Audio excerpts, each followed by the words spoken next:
तो करता रहे तो भाव बन जाएगा, करते करते कभी भगवान कृपा कर देंगे तो भाव बन जाएगा।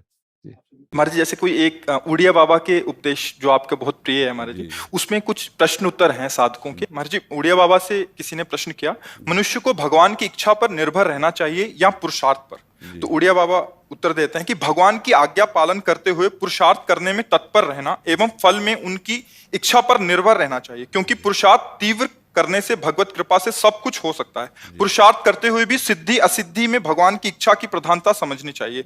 यही भक्तों की मान्यता है। भगवान की इच्छा मानकर पुरुषार्थ किसी भी काल में न छोड़े। अब इस बात को ये समझना है कि जैसे हम ये भाव लेकर कि अब जो भगवान करेंगे सो होगा, हम कायरता करने लगे, ऐसा नहीं है।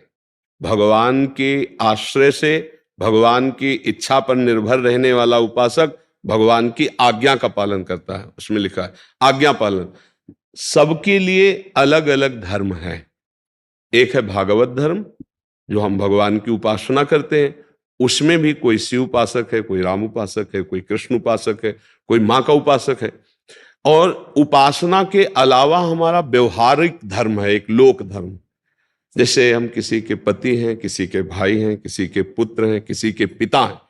अब इसमें क्या आपका कर्तव्य शास्त्रों में और सत्संग में वर्णन किया जाता है, और प्रायः हर मनुष्य अपने कर्तव्य को जानता है।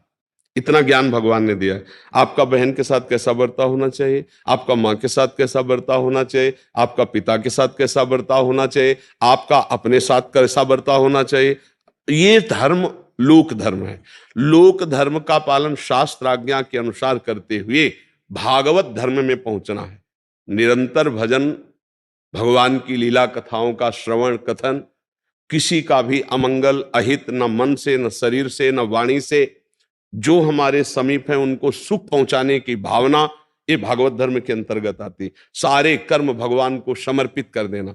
अब इसमें जो खास बात बाबा कह रहे हैं कि ये सब किया, लेकिन जो हम चाह रहे थे वो हमें नहीं मिला।